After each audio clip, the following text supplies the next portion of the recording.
Hermanos y hermanas, tengan muy buenos días, sean bienvenidos y bienvenidas. Como todos los sábados nos reunimos a través de las redes para hablar sobre temas que atañen a la Santa Iglesia Católica, temas que nosotros también nos preguntamos. Y en este abanico de temas, hoy vamos a hablar sobre un tema muy interesante, que es la unidad de los cristianos y el ecumenismo, algo que nos vienen hablando especialmente desde el Concilio Vaticano II. Entonces hoy vamos a profundizar en esta parte de la Iglesia, en este diálogo ecuménico. Por eso les invito a ponerse en la presencia del Señor en el nombre del Padre, y del Hijo, y del Espíritu Santo. Amén. Invoquemos al Espíritu Santo para que nos acompañe durante esta conversación, para que Él, que es la unidad, igual que está unido al Padre y al Hijo, nos ayude a ser cristianos unidos, pero sobre todo cristianos que den testimonio de corazón. Padre nuestro que estás en el cielo, santificado sea tu nombre. Venga a nosotros tu reino. Hágase tu voluntad en la tierra como en el cielo. Danos hoy nuestro pan de cada día. Perdona nuestras ofensas, como también nosotros perdonamos a los que nos ofenden. No nos dejes caer en la tentación y líbranos del mal. Amén. Gloria al Padre, y al Hijo, y al Espíritu Santo. Como era en el principio, ahora y siempre, por los siglos de los siglos. Amén. En el nombre del Padre, y del Hijo, y del Espíritu Santo. Amén. Igualmente saludamos al Padre Alejandro, que se encuentra hoy de DJ, allá atrás, dando la información también que debe y manejando los equipos tecnológicos. Así que el Padre nos va a saludar y empieza con la introducción de este tema. Muy buenos días a todos. Igual que ha tocado otra semana, porque el hermano Will, como ustedes saben, está en formación, lo que significa que tiene que participar en clases online. Entonces, cuando no llega es porque está o estudiando o está en clase. Hoy día está trabajando con Aldair, con el otro seminarista que vive en la parroquia de Guadalupe. Hoy día, tal como decía el Padre Oney, vamos a hablar del diálogo interreligioso y del ecumenismo, que son dos cosas distintas.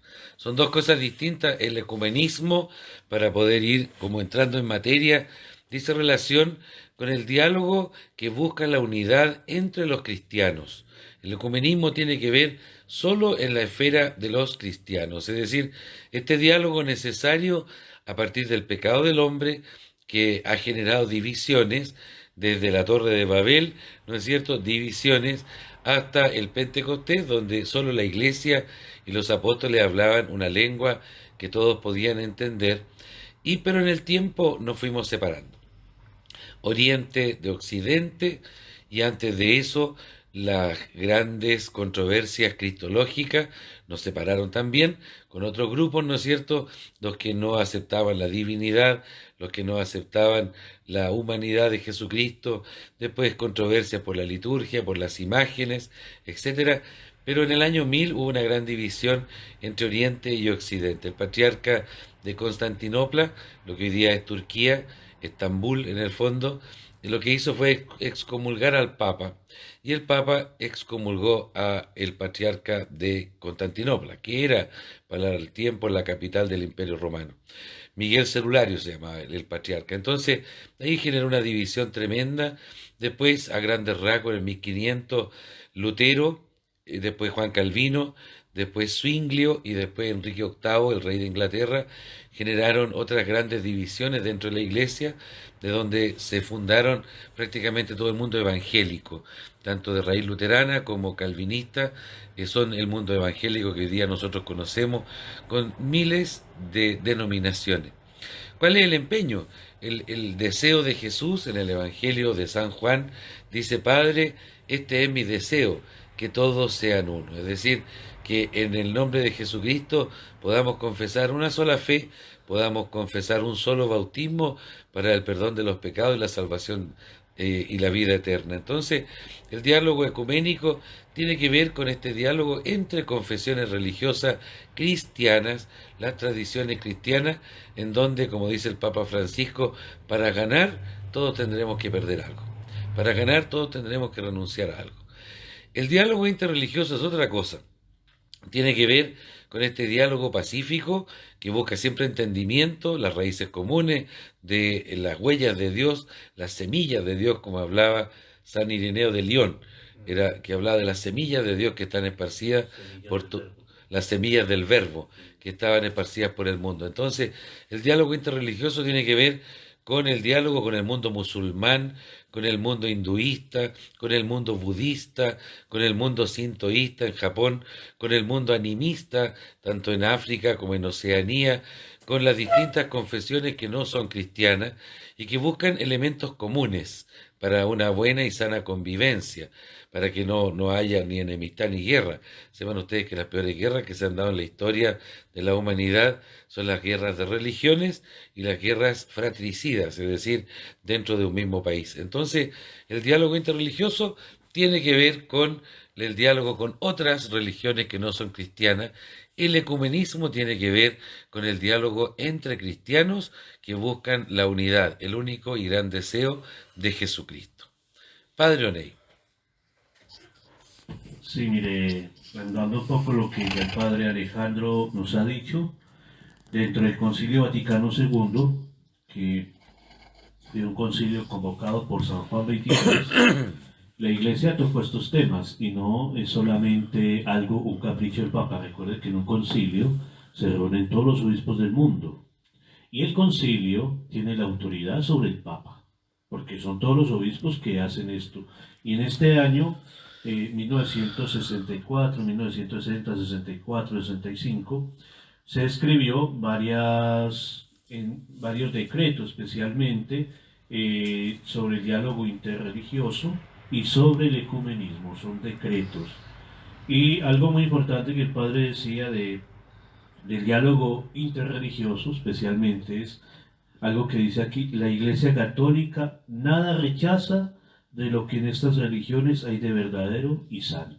O sea, la Iglesia también, como decía el Padre, las semillas del verbo de Dios se manifiestan en las otras religiones. Por eso nosotros tenemos que ser muy cuidadosos cuando vayamos a criticar una religión que no sea cristiana, porque tenemos que estudiarla y saber cuáles son los caminos que ellos hacen. Por ejemplo, en el budismo podemos ver esa forma de tratar de alejarse de lo material, de que lo material no los domine, ¿no?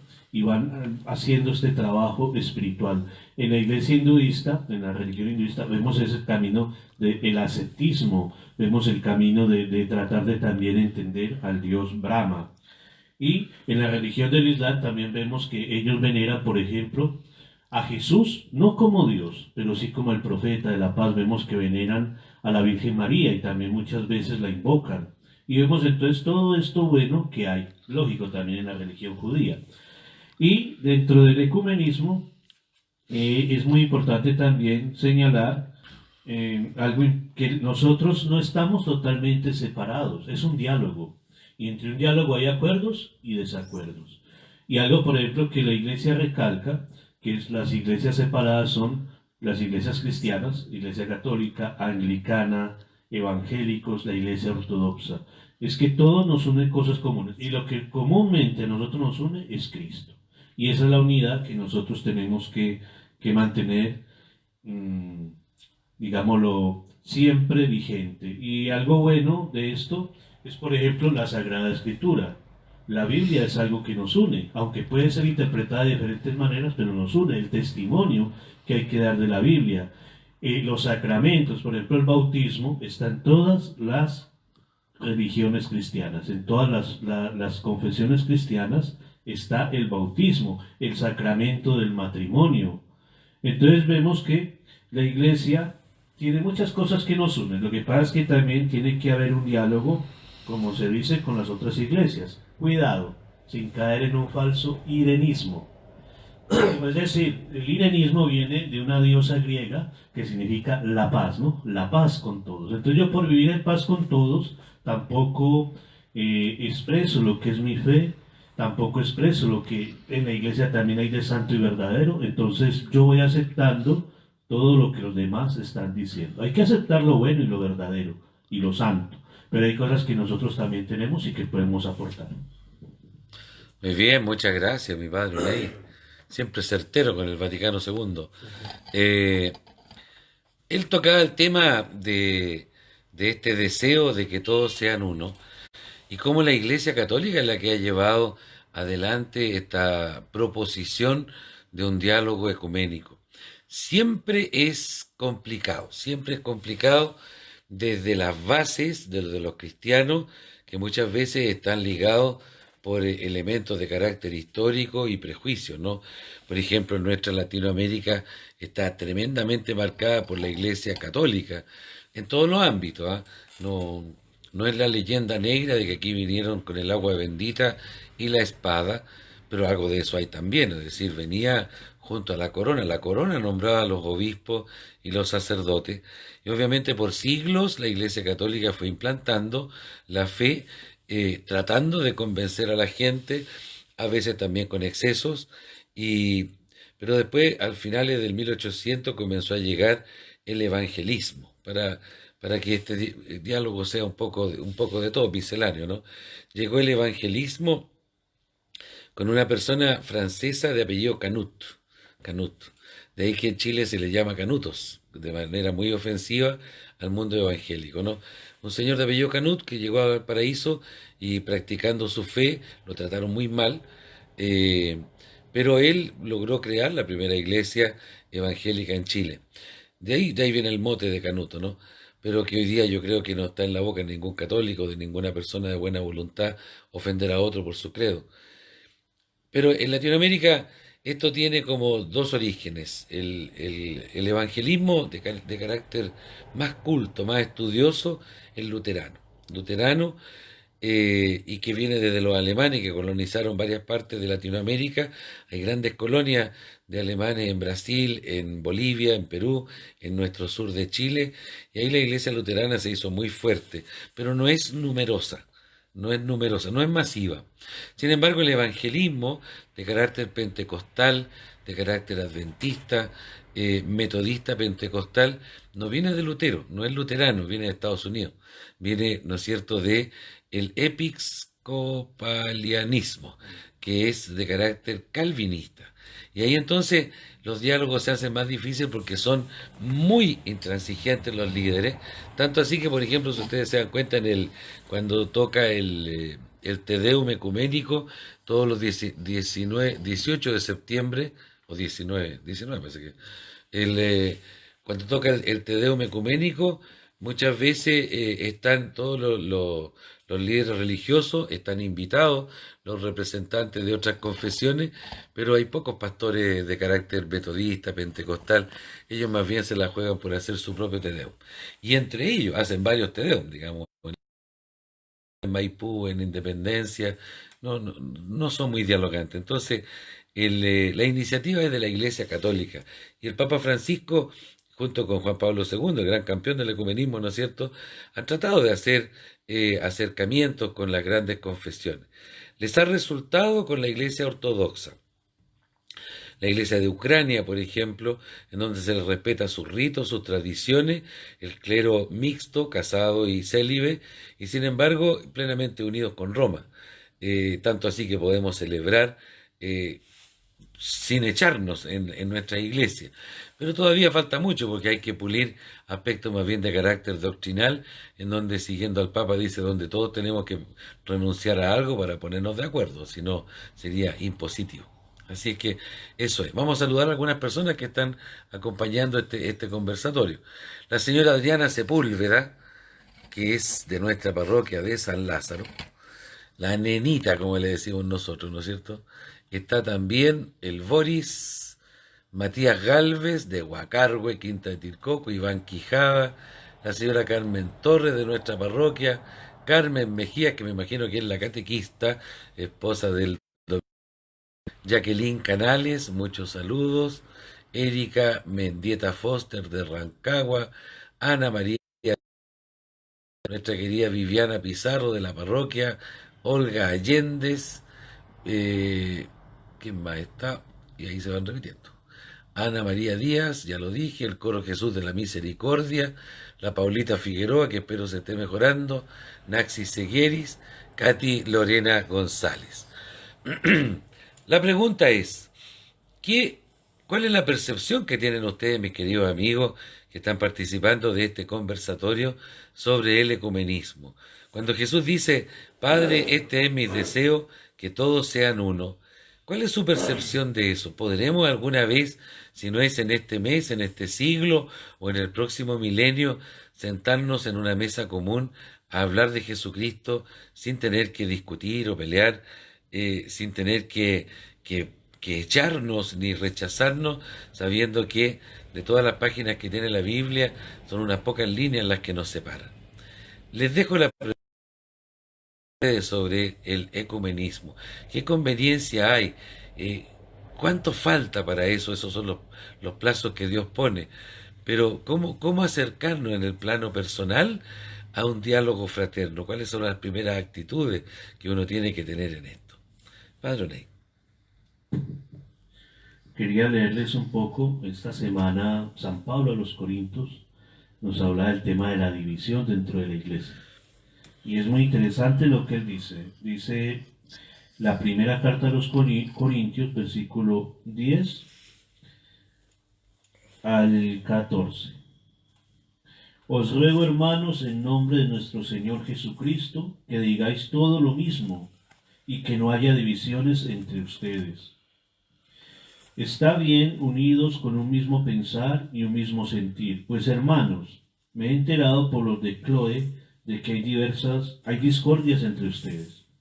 Y os digo esto porque cada cual anda diciendo, yo soy de Pablo, yo soy de Apolo, yo soy de Cefas, yo soy de Cristo. ¿Está dividido Cristo? ¿Fue crucificado Pablo por vosotros? ¿Fuisteis bautizados en nombre de Pablo? Esa es una de las preguntas porque habían ya divisiones ahí. Y es muy interesante la explicación que da este texto sobre eso. Los cristianos de Corintio estaban divididos, formando distintos clubes de fans según los líderes que más les atraían. En aquella primera comunidad cristiana de Corinto se empezaba a verificar un gran pecado que acompaña dolorosamente a la iglesia a lo largo de toda su historia: la división. Solo Cristo murió por nosotros y Él no está dividido. Es de todos. Todos somos servidores suyos. Nos une a Cristo, no a una ideología, un movimiento, una asociación, una parroquia, una cofradía o un grupo. ¿Está tu fe cimentada en Jesucristo? ¿Aceptas que otros cristianos viven según sus diferentes estilos?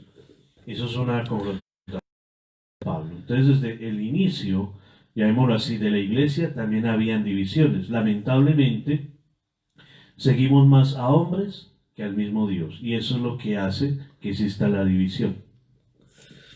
Así es. Le damos la bienvenida a la Karina Castillo Watson de Rancagua, gran leonardina, y a la Clarita Varón de la parroquia Miguel Rúa, la Clarita que nos ayudó y nos sirvió cuando llegamos allá. Un abrazo grande a ella en Bogotá. Está el Domi Quiroga también, catequista de nuestra parroquia. Sí, la división es parte de la naturaleza del hombre y es el peor de los pecados que tiene la humanidad.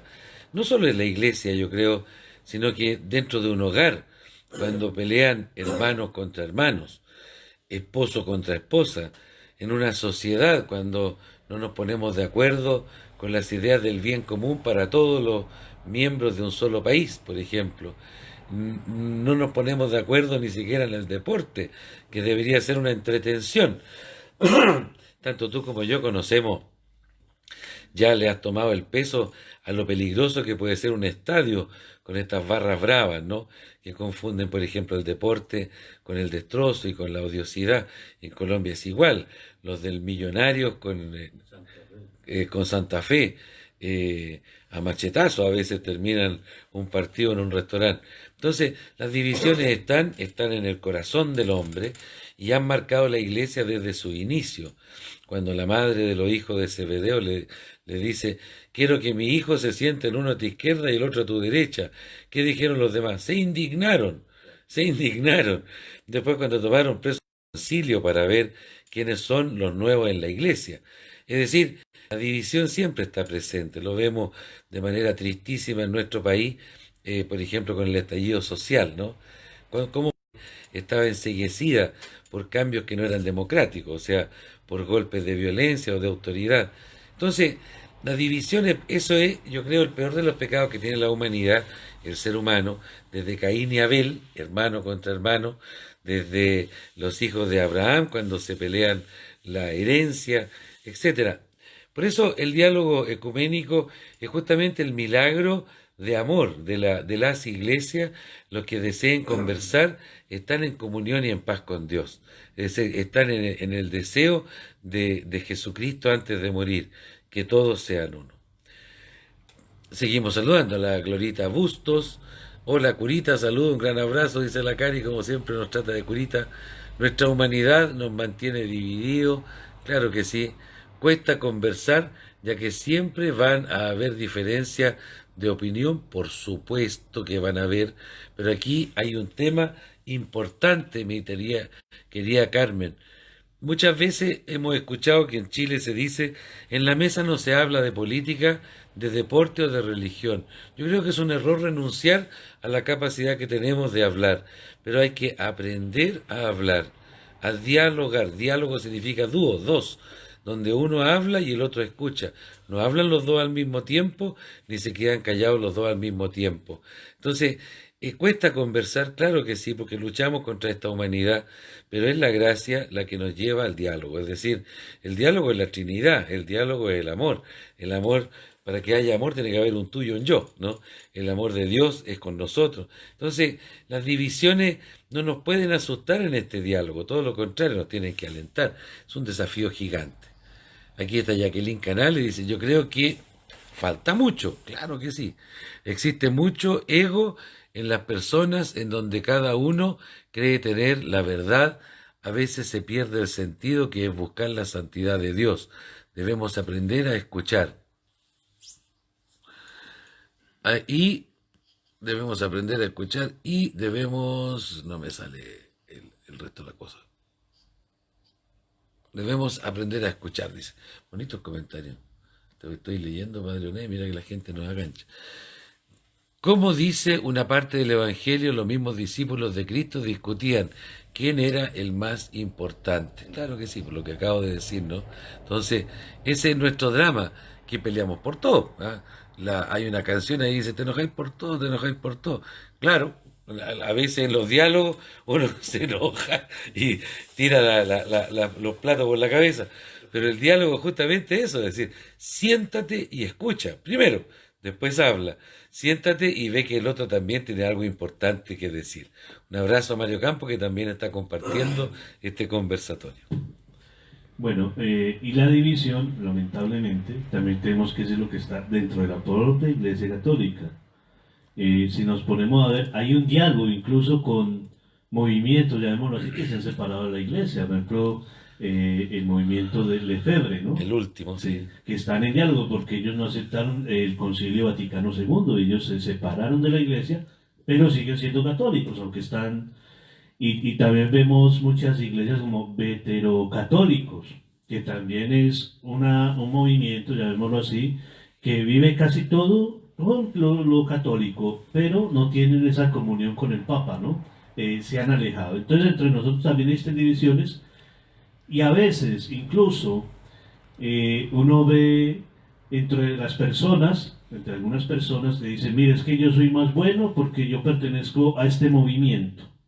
O yo soy mejor porque soy de, no voy a decir movimientos, pero soy de este movimiento. Entonces uno dice, bueno, entonces los otros que vamos caminando hacia el Señor, ¿dónde está? Entonces mira que existen ciertas divisiones, o porque yo creo más en este cura, o creo más en este obispo, y entonces nos hemos olvidado de algo que dice la orden de la Madre de Dios. Cristo al centro de todo. Nos olvidamos que el centro viene siendo Cristo. Entonces también entre nosotros empiezan a existir lamentablemente esas divisiones, y eso es lo que tenemos que luchar para que no existan esas divisiones.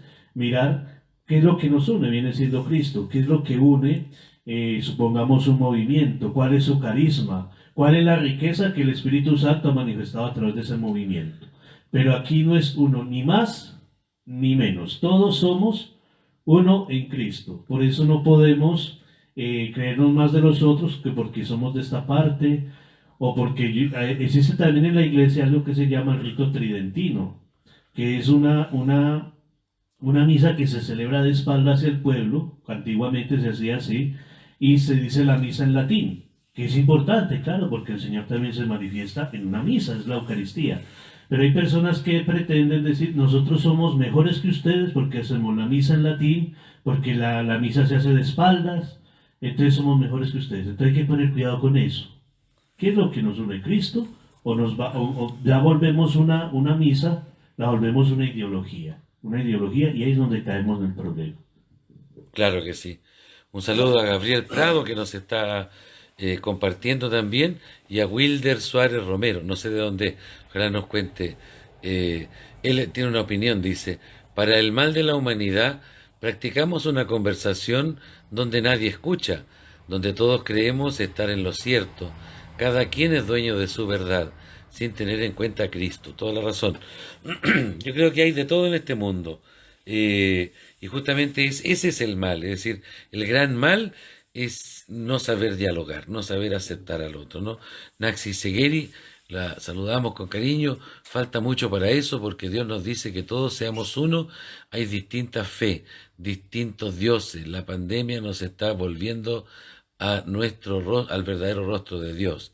Y Ana María Díaz Berrío dice, no tenemos capacidad de escuchar al otro, somos llevados por nuestras ideas. Buenos comentarios. Yo agregaría una cosa. En la iglesia, los cismas, hay que ir incorporando palabras para que la gente vaya aprendiendo. Decíamos al principio el diálogo interreligioso entre religiones, no todas cristianas, sobre todo los grandes movimientos religiosos de la humanidad. El ecumenismo es el diálogo entre confesiones cristianas distintas.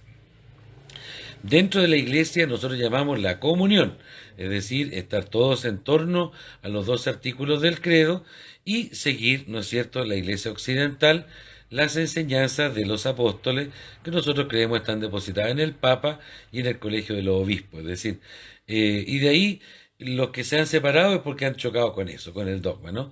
Entonces, cuando yo les mencionaba al principio estas grandes divisiones dentro de la iglesia, siempre las divisiones han salido desde la iglesia. Es decir, nosotros tenemos plena certeza que venimos de los apóstoles, sabemos dónde está enterrado Pedro, a quien el mismo Cristo le dijo, sobre esta piedra edificaré mi iglesia. Y cada obispo que hay en la iglesia, cada presbítero y cada diácono ha sido ordenado en tradición apostólica, es decir, por la imposición de manos que va pasando de obispo a obispo, de cura a cura, etcétera. Entonces, nosotros tenemos plena certeza que somos de la era apostólica. Y los que se han separado han sido justamente los que se han ido de esta comunión. Lo que corresponde es llamarlos a que nos reconciliemos. Como una gran familia donde a veces un hijo parte, pasan 10, 15, 20 años, aquí han pasado 20 siglos, y uno dice, bueno, es hora de volver a reunirnos, pongámonos de acuerdo. Hay cosas que a lo mejor antes se afirmaban hasta con armas y con guerra, y hoy día perfectamente se puede dialogar. Obviamente que en la iglesia hay distintos movimientos, lo decíamos, ¿te acuerdas cuando hablábamos de la problemática actual de la iglesia? Que esto es como un gran río donde hay distintas velocidades en las corrientes de este río. Un gran río, imagínense usted el Biobío o el Magdalena en Colombia, no sé, en otros países, pero los grandes ríos tienen al medio, parece que van despacito, van con la mayor corriente. Y por la orilla hay más de izquierda a la orilla derecha, siempre hay de todo, ¿no? Remolinos, gente que se pierde, gente que se ahoga.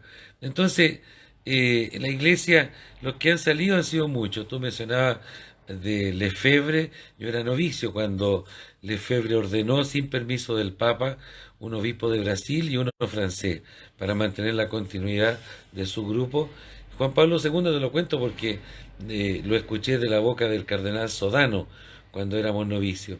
Juan Pablo II mandó un auto con su chofer personal, digamos, el chofer del Vaticano, y que manejó toda la noche desde Roma, atravesar todo el norte, los Alpes, para llegar a Suiza, después llegar a Francia, donde estaba Lefebvre, para suplicarle que fuera al Vaticano a dialogar. antes de la ordenación. Mandó el auto, es decir, ese gesto lo contó el cardenazo, el anuncio en ese tiempo, y dice, para suplicarle que no lo hiciera, para que no se separaran, ¿no? Y bueno, Lefebvre lo hizo igual porque no reconocía los decretos del Vaticano II ni la autoridad del Papa en ese tiempo, y lo ordenó obispo sin mandato apostólico, es decir, rompe la sucesión apostólica, y lo que hizo el Papa, bueno, lo excomulgó. Pero inmediatamente invitó a todos los frailes, sacerdotes, monjas y laicos que eran de la fraternidad San Pío X de Monseñor Lefebvre, a que se reunieran en torno a la fraternidad San Pedro, apóstol, que les mantenía el mismo rito: celebren en latín, anden con sotana, pélense la cabeza con la tonsura, es decir, hagan todo lo que ustedes quieran, pero el Papa soy yo. Pero el Papa soy yo. Y no lo hicieron. Quedaron algunos, se dividieron, pero quedó un grupo reducido. El gran problema de la iglesia, cuando se separan del tronco, ¿te acuerdas de Jesús cuando dice en el Evangelio de San Juan, yo soy la vid y ustedes los sarmientos?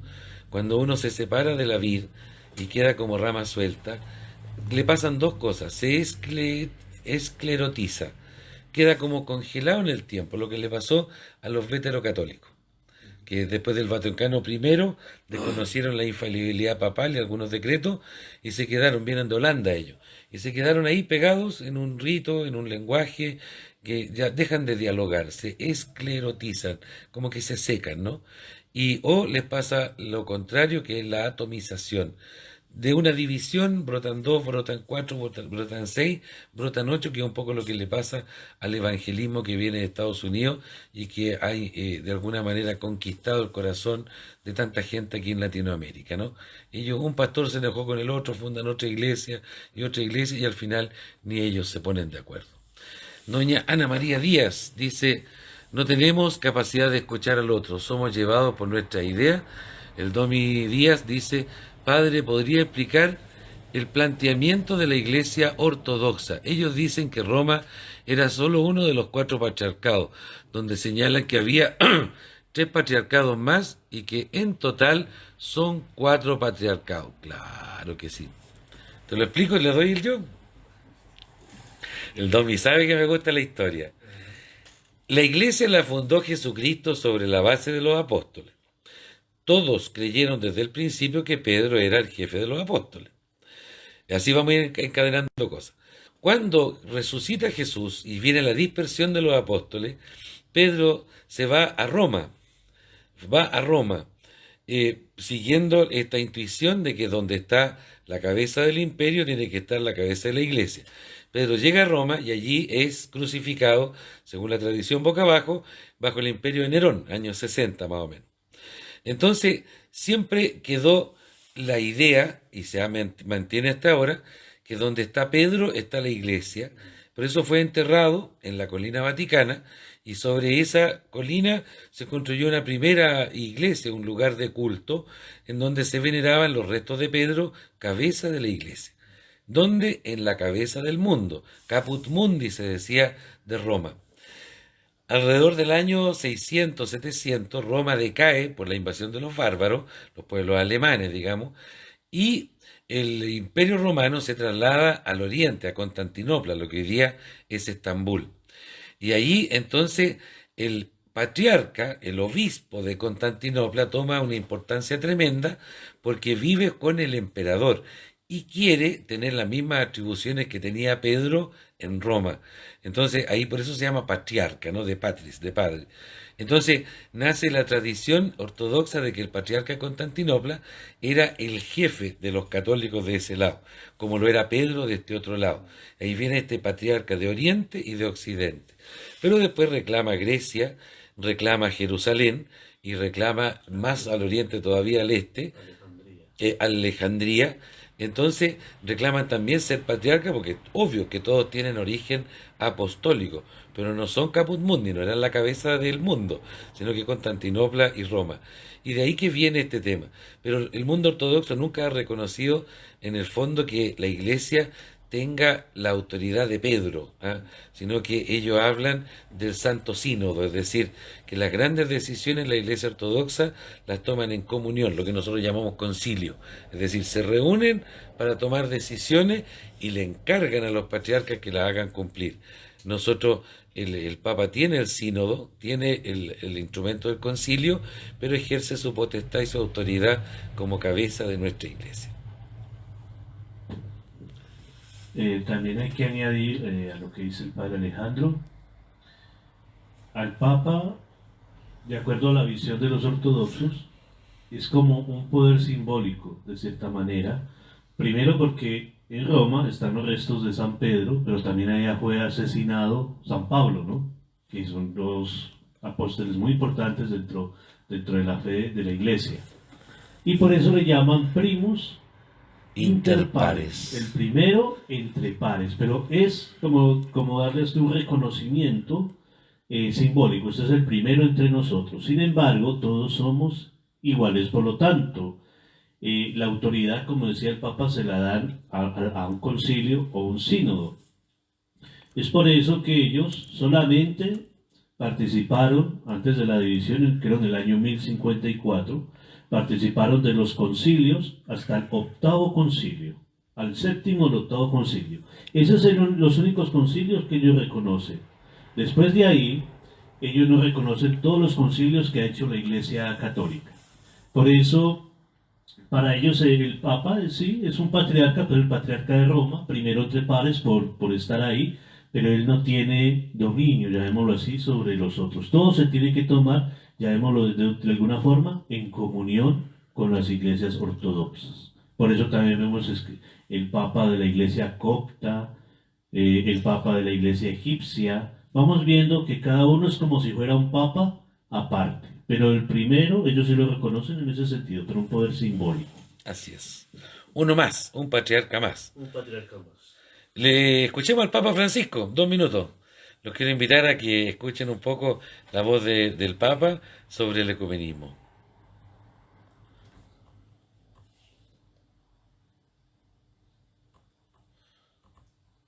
La tecnología me falla.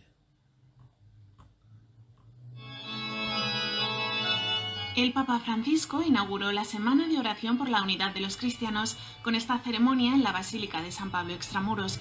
Para estos días especiales de oración se ha escogido por lema una frase del Deuteronomio: actúa siempre con toda justicia. La homilía del Papa giró en torno a esta idea. Francisco explicó que alabar al Señor también significa ser justo con el prójimo, sobre todo con el débil y el necesitado. Cuando la società non ha più come fondamento il principio della solidarietà e del bene comune, assistiamo allo scandalo di persone che vivono nell'estrema miseria accanto a grattacieli, alberghi imponenti e lussuosi centri commerciali, simbolo di strepitosa ricchezza. Ci siamo scordati dalla saggezza della legge mosaica, secondo la quale se la ricchezza non è condivisa, la società si divide. Francisco insistió en que aunque no haya una unidad plena, todos los cristianos forman parte del pueblo santo de Dios. È facile scordare l'uguaglianza fondamentale che esiste tra noi, che all'origine eravamo tutti schiavi del peccato e che il Signore ci ha salvati nel battesimo, chiamandoci suoi figli. È facile pensare che la grazia spirituale donataci sia nostra proprietà, qualcosa che ci spetta e che ci appartiene. Por eso el Papa advirtió de la tentación de que los cristianos de una denominación se sientan superiores a los cristianos de otra. È un grave peccato sminuire o disprezzare i doni che il Signore ha concesso ad altri fratelli, credendo che costoro siano in qualche modo meno privilegiati di Dio. Se noi nutriamo simili pensieri, permettiamo che la stessa grazia ricevuta diventi fonte di orgoglio, di ingiustizia e di divisione.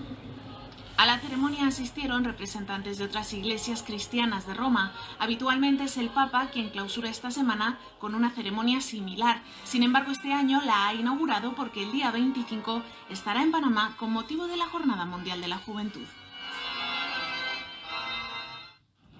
Este Papa es duro cuando habla, ¿eh? Es un pecado grave cuando se habla justamente de esta pretensión de creernos dueños de toda la verdad. No aceptar que hay verdad también en la fe de otras personas, especialmente en el diálogo ecuménico, es decir, con todas las confesiones cristianas. Las generalizaciones, mi querido Ney, son graves siempre, no solo en el ámbito religioso. Cuando uno dice, antiguamente, por ejemplo, aquí en Chile, no, que todos los comunistas, todos los militares, todos los carabineros, y se ha rebrotado cuando en el estallido social, perdonen la expresión, o sea, pacos, violadores, uno dice, por favor, hay 70.000, 80.000 policías, ¿serán los 80.000 que merecerán ser agredidos, insultados de esa manera? Curas pedófilos, ¿serán los 4 o 5.000 curas que hay en Chile y los 400.000 en el mundo, todos pedófilos? Es decir, la generalización es terrible. En el machismo, cuando dice las mujeres son así, o en el feminismo, el macho y el patriarcado son así, son todos los hombres iguales, todas las mujeres iguales. Entonces, a veces esta pretensión de generalizar y de dogmatizar alguna afirmación y repetirla, hacen tanto daño porque nos cortan el diálogo de raíz. También a mí, cuando estaba precisamente estudiando este tema, hay una pregunta que yo siempre me he hecho, porque lo que dice Unitatis Reintegratio, que es el decreto sobre el ecumenismo, el diálogo sobre el ecumenismo, dice, para que esto se realice, se necesita una reforma de la Iglesia y una conversión del corazón. Primero, nosotros tenemos que convertirnos y reformar nuestro corazón para poder también hablar de un diálogo con otros hermanos, porque también tenemos que dar testimonio. Y me surgía esta pregunta: ¿estás en la Iglesia Católica, pero estás con Cristo? ¿Estás en la Iglesia Evangélica, pero estás con Cristo? ¿Estás en la Iglesia Ortodoxa, pero estás con Cristo? ¿Y a qué se refiere eso? Estar con Cristo significa vivir las enseñanzas de Cristo. Yo puedo estar en la Iglesia Católica, pero dice el Señor, no todo el que diga Señor, Señor se va a salvar, sino aquel que vive la voluntad del Señor. Por lo tanto, claro, estoy en la Iglesia Católica, tengo una gran riqueza espiritual, un gran legado tradicional, pero estoy con Cristo, vivo lo que el Señor me llama, porque precisamente en el libro de Mateo, en el Evangelio de Mateo, dice algo muy, muy interesante que a mí siempre me parece muy misterioso. El que no está conmigo está contra mí, y el que no recoge conmigo desparrama. O sea, ¿qué significa el ecumenismo en cierta manera? ¿Qué significa yo estar en la iglesia? Estar con Cristo. Si no estoy con Él, estoy perdiendo el tiempo, mejor dicho. Pensando, dice el bolero, ¿no? Entonces estamos perdiendo el tiempo. Por lo tanto, lo que dice el concilio es cierto. Primero hay que reformar la iglesia, es un cambio, como decía San Juan Leonardi, de la cabeza hasta los pies, desde el Papa hasta el último fiel. Pero también es una conversión del corazón. ¿Cómo yo le voy a hablar a un hermano, llamémoslo así, como evangélico de Cristo, cuando yo no vivo el evangelio? ¿Cómo un hermano evangélico me va a hablar de Cristo cuando él tampoco lo vive? Entonces ahí nosotros mismos vamos rompiendo la unidad si no estamos unidos al Señor.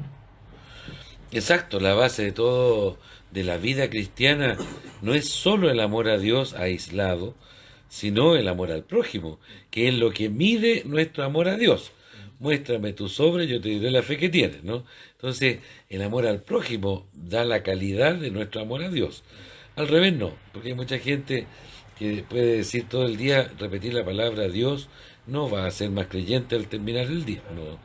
Es en el ejercicio práctico del amor al prójimo donde uno muestra su verdadero culto, es decir, el amor a Dios. Y eso cuesta un montón. Ese es nuestro desafío porque es medible, es decir, cuántas veces yo he descalificado a otro, cuántas veces he hablado mal del otro porque piensa distinto, cuántas veces yo me he engreído pensando que soy dueño de la verdad. Entonces, eso es medible, el amor a Dios no lo podemos medir. O sea, si es con rezo no se mide, porque uno puede que una persona rece todo el día y no es mejor cristiano que el que no reza. Y eso dejamos claro. O puede que uno, no sé, tenemos la gracia de comulgar todos los días, recibimos a Cristo mismo en la Eucaristía y no me siento mejor que los demás. Hay gente que no ha ido a misa en meses. No me siento mejor que los demás. Es decir, lo que nos mide nuestra fe es el amor al prójimo.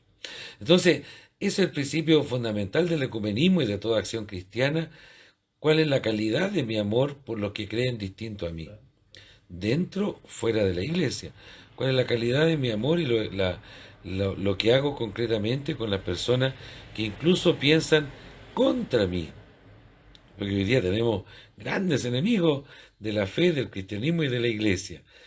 Te cuento una anécdota. Ayer yo estuve un rato ahí en la puerta de la iglesia, ha ido gente a orar, hay letreros puestos por todas partes, que no hay misa, etcétera, y que máximo 5 personas se inscriben, hay un limpiapiés con amonio cuaternario, Osman reza a alguien y le pasa el paño, es decir, todas las medidas, pero 4 personas que pasaron refunfuñaron. Bueno, no estaba prohibido abrir la iglesia, no deberían abrir la iglesia, pero nadie le hace asco a que están abiertas las botillerías desde toda la pandemia. Y que ya están peleando por abrir los cines, los malls, y que un cristiano tenga el derecho de ir a rezar a su culto, ¿por qué no va a tener derecho? Es decir, pero 4 refunfuñaron, siquiera entraron, por supuesto que no, pero vieron la iglesia con una puerta abierta para la entrada y otra puerta abierta para la salida, con todas las medidas de seguridad, refunfuñaron. Y uno dice, ¿cuándo nos vamos a poner de acuerdo? Es un milagro de Dios. Pero bueno, yo sonreí, di las explicaciones con Osman y un desprecio y se fueron. Y uno dice que pareciera que damos un paso para adelante y 2 para atrás, siempre en el diálogo, ¿no? En poder ponernos de acuerdo y respetar al otro. Yo quisiera, cuando yo estaba en Colombia, muy joven, yo creo que tenía 17 años. Muchos años atrás. Hay una emisora muy interesante, me gusta mucho, es una emisora cristiana evangélica que se llama Colmundo Radio. Y en Colmundo, pues uno escucha música evangélica, escucha a los pastores hablar, testimonios, todo eso. Y una vez en Colmundo tomaron un escrito de Gabriel García Márquez que se llama la espada de Damocles, que es muy fuerte, donde habla como del apocalipsis, del fin del mundo, y el locutor pues toma esa forma y lo asusta a uno. Y después dieron un tema que llamaba Una visión divina del infierno, de una hermana evangélica que se llama Mary Catherine Baster, del año 1979. Y claro, una cosa terrible lo que ella ve y todo allá en ese lugar. Pero yo después me conseguí el libro porque lo quise estudiar en detalle. Y vemos algunas cosas, por ejemplo, que esta hermana ve, yo la verdad no estoy muy de acuerdo con algunas cosas de ella, que dice que los musulmanes se condenan, que los hinduistas se condenan, los budistas también, porque no adoraron a Cristo. Ese es el pecado de ellos. No porque hayan pecado, sino porque no adoraron a Cristo, es decir, no se convirtieron al cristianismo, según ella. Esa era la visión que ella tiene. Pero dentro de eso hay algo muy interesante que quizás ella aporta y que a mí me parece importante rescatar de la parte de ella, y es, ¿cuál es la verdadera religión? Según ella, el Señor Jesús le dice, ¿cuál es la verdadera religión? Y sabe que ella no le da nombre a la verdadera religión, ¿no? Ella da un ejemplo de dos hermanos evangélicos, porque no son católicos evangélicos, decían, mira, ellos, ¿y usted por qué está acá? Porque ella los conocía, ¿por qué usted está aquí en el infierno? Y él decía, porque usted se acuerda a la persona que tenía una necesidad, yo le presté plata y antes le cobraba más, sabiendo que él tenía una necesidad. ¿Y usted por qué está acá? Porque usted se acuerda de esa persona que tenía hambre y yo tenía comida y nunca le quise dar, nunca quise compartir sabiendo que tenía de sobra. Por eso estoy acá. Entonces al final la conclusión que ella saca es que la verdadera religión es el amor. Es muy importante, aunque en las otras partes yo no estoy de acuerdo, pero en ese texto sí me llamó mucho la atención. Por lo tanto, nosotros podemos decir evangélicos, anglicanos, ortodoxos, católicos de Occidente, budistas, hinduistas. la verdadera religión es el amor. Si yo no vivo el amor dentro de mi iglesia católica, me estoy condenando porque yo me salvo con el otro. Por lo tanto, cuando yo le decía al Padre, estoy en la iglesia católica, pero estoy con Cristo, y vuelvo a retomarlo de la vez pasada cuando decía, la catequista que me decía a mí, una cosa es creer en Cristo y otra cosa es creerle a Cristo. Y creerle a Cristo está con el otro, ser comunitario, tener amor con el otro. Cuando yo me alejo del amor de Dios y vivo en mi egoísmo, estoy en el infierno, porque no comparto. El cielo es compartir con el otro las gracias y bendiciones que Dios me ha dado. Por eso, con esta hermana, coincido en eso. La verdadera religión es el amor al otro. Muchísimas gracias. Saludamos a Héctor Gómez también, que está participando de este conversatorio. Fíjate que un campeón del ecumenismo fue Juan Pablo II. Él inauguró los encuentros en Asís como diálogo interreligioso y inauguró también los diálogos con la Iglesia Ortodoxa, una por una. Fue conquistando pequeñas conquistas, por ejemplo, la modificación del credo ortodoxo para poder aceptar la fe católica, con el mundo anglicano, cuando el mundo anglicano aceptó en Inglaterra la ordenación de mujeres como sacerdotes y después como obispos. Hasta ahí la Iglesia paró el diálogo y después hubo un tema con la primera mujer obispo que era lesbiana, ¿no? Que era de orientación lésbica, y lo dijo abiertamente. Entonces muchísimos sacerdotes anglicanos se retiraron de la iglesia anglicana, muchísimos, no son pocos, son más de 400. Se retiraron en Inglaterra, Escocia y en alguna parte de Estados Unidos, se retiraron de la iglesia anglicana, eran casados y le pidieron el acceso, la admisión a la iglesia católica romana. Juan Pablo II se las dio. Lo único que tenían, ni siquiera los ordenó de nuevo, sino que en ceremonia privada les puso el crisma de nuevo, como signo de comunión. Es decir, les reconoce el origen, les pone el crisma con su esposa y su hijo. Y después, como se iban también con la feligresía, les asignó parroquias católicas de origen anglicano a sacerdotes casados. Son más de 400. Después, el Juan Pablo II dialogó con la iglesia de Ucrania, que no son pocos, vivieron los 70 años de comunismo bajo el imperio de la Unión Soviética. Todos los bienes le fueron confiscados a la Iglesia Católica de Ucrania y le fueron entregados a la Iglesia Ortodoxa. Y después, cuando se separó Ucrania de la Unión Soviética, proclamó su independencia, exigieron la restitución de todos sus conventos, iglesias, colegios. La Iglesia Ortodoxa rusa dijo que no les entregó nada. Entonces se mantuvieron separados y ellos han seguido celebrando en donde les sirva, en un establo, en una casa, en un gimnasio. Ya han construido iglesias, y otra parte, pueblos más pequeños, feligreses, que pasaron 70 años de yugo comunista y bajo las órdenes de la Iglesia Ortodoxa rusa, que era partidaria del gobierno, protegida por el gobierno, pero los pueblos dijeron: somos católicos. Les quitaron la iglesia y mandaron cambiar al cura. Es decir, aquí hay historias de todo tipo, la gente no le aceptó eso. Juan Pablo II inauguró, como te digo, muchos diálogos muy hermosos, ecuménicos, el más significativo con la iglesia anglicana, y el diálogo interreligioso, este encuentro todos los años por la paz en Asís, la cuna de San Francisco, ¿no? Donde está sepultado San Francisco. Quisiera añadir dos elementos quizás sobre la iglesia anglicana, lo que hablaba el padre. El problema no era ordenar una mujer obispa, sino que esta señora, la que ordenaron, era una persona pues que, de acuerdo a los cánones, llamémoslo así, tenía como otra orientación, y eso iba como en contra de los cánones. Sin embargo, dentro de la iglesia anglicana hay dos corrientes.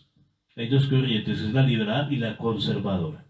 Esa corriente conservadora, seguramente entre estos 400 sacerdotes que salieron, que comenta el padre Alejandro, eran de esa corriente. La liberal fue la que aceptó esa parte, sin embargo la conservadora no. Por tanto, hay una tensión entre la iglesia anglicana, y también esa división y esa fuerza, esa tensión entre la parte conservadora y liberal. El otro, sobre la iglesia ortodoxa, también existe esa división. Es interesante cuando llega el régimen de Josip Stalin, que fue el que más persiguió a la iglesia ortodoxa, y que quería como una iglesia que fuera de acuerdo a los planes del gobierno soviético, ¿no?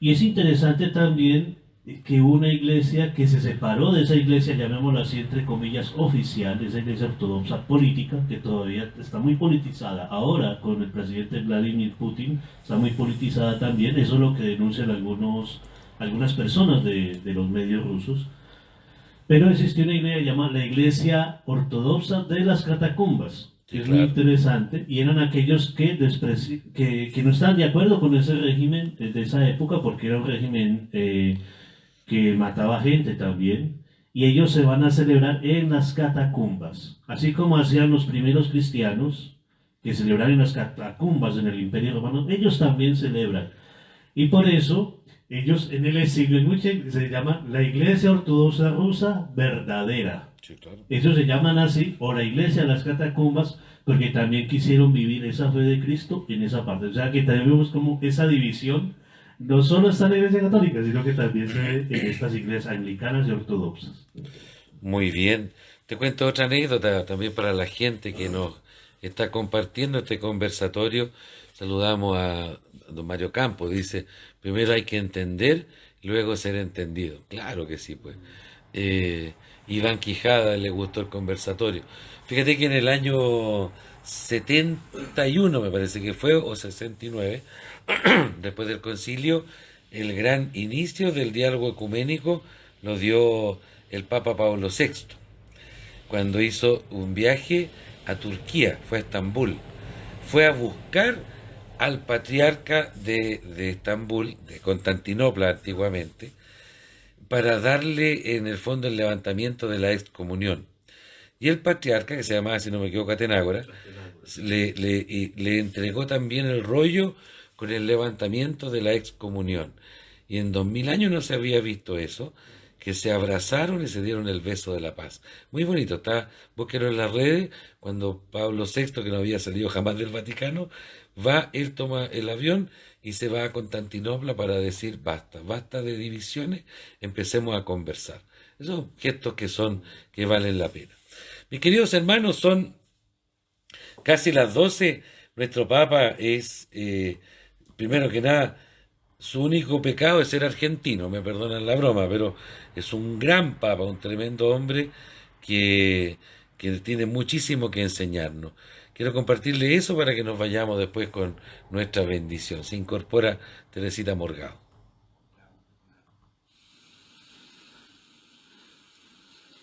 La unidad que está germinando en nosotros.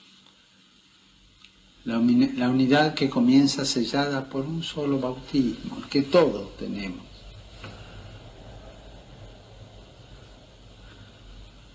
La unidad que vamos buscando juntos en el camino. La unidad espiritual de la oración, los unos por los otros. La unidad del trabajo conjunto en la ayuda de los hermanos, de los que creen en la soberanía de Cristo. Queridos hermanos, la desunión es una herida en el cuerpo de la Iglesia de Cristo. Y nosotros no queremos que esa herida permanezca. La desunión es obra del padre de la mentira, del padre de la discordia, que siempre busca que los hermanos estén divididos.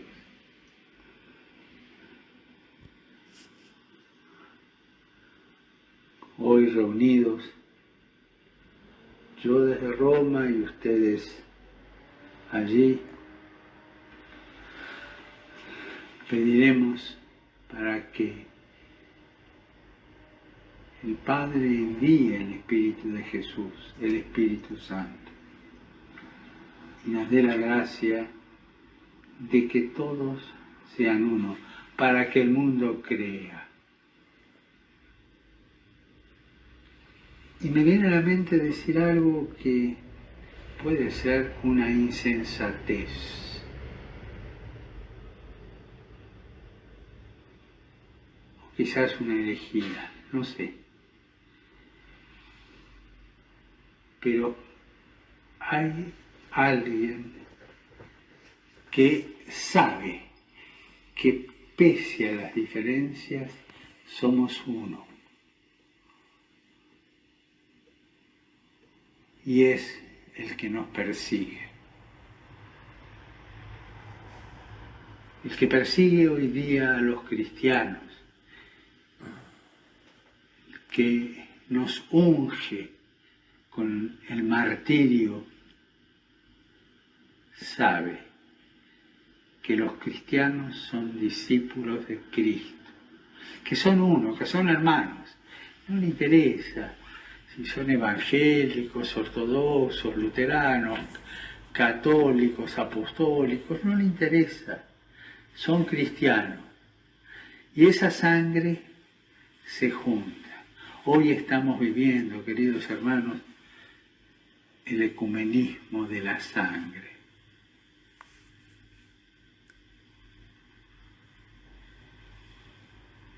Esto nos tiene que animar a hacer lo que estamos haciendo hoy. Orar, hablar entre nosotros, acortar distancias, hermanarnos cada vez más.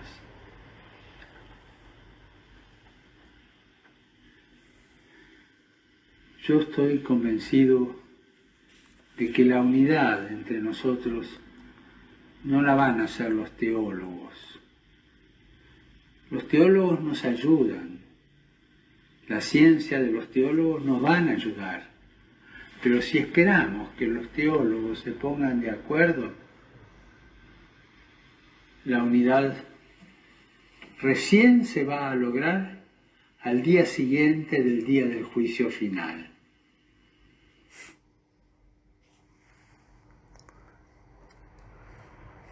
No pensé que me iba a contestar la llamada telefónica, pero nada, es una broma. Está en YouTube el video. Mis queridos hermanos, llegamos al final de este conversatorio con las palabras hermosas de este Papa que nos invita a la unidad y a superar el escándalo de la división. Hemos conversado una hora sobre el diálogo interreligioso, sobre todo el ecumenismo como una exigencia pastoral y de vida cristiana. De mi parte los saludo y el Padre Oney, que está en la pantalla, les da también la despedida, las palabras finales y la bendición. Bueno, hermanos y hermanas, muchas gracias por acompañarnos en este diálogo que tenemos, ¿no?, con las iglesias cristianas, pero también el diálogo que tenemos que tener como familia, como hermanos, el creer en el Señor Jesús. Les invito para despedirnos, pedirle a la Virgen María que nos acompañe en este camino y que ella también nos ayude a encontrar la unidad. Dios te salve María, llena eres de gracia, el Señor es contigo. Bendita tú eres entre todas las mujeres y bendito es el fruto de tu vientre Jesús. Santa María, Madre de Dios, ruega por nosotros pecadores, ahora y en la hora de nuestra muerte. Amén. Amén. El Señor esté con ustedes. Y con tu espíritu. Y la bendición de Dios Todopoderoso, Padre, Hijo y Espíritu Santo descienda sobre ustedes y les acompañe siempre. Amén. Les invito también para el próximo miércoles de 4 de la tarde a 5 de la tarde para las conversaciones marianas o catequesis marianas. Vamos a hablar María y la Iglesia, así que preparen sus preguntas o también sus aportes para nosotros. Muchas gracias. Que tengan un feliz día. A las 6:30 por ahí nos juntamos para el rosario, los que deseen, y a la Santa Misa. Nos vamos con la hermana Glenda.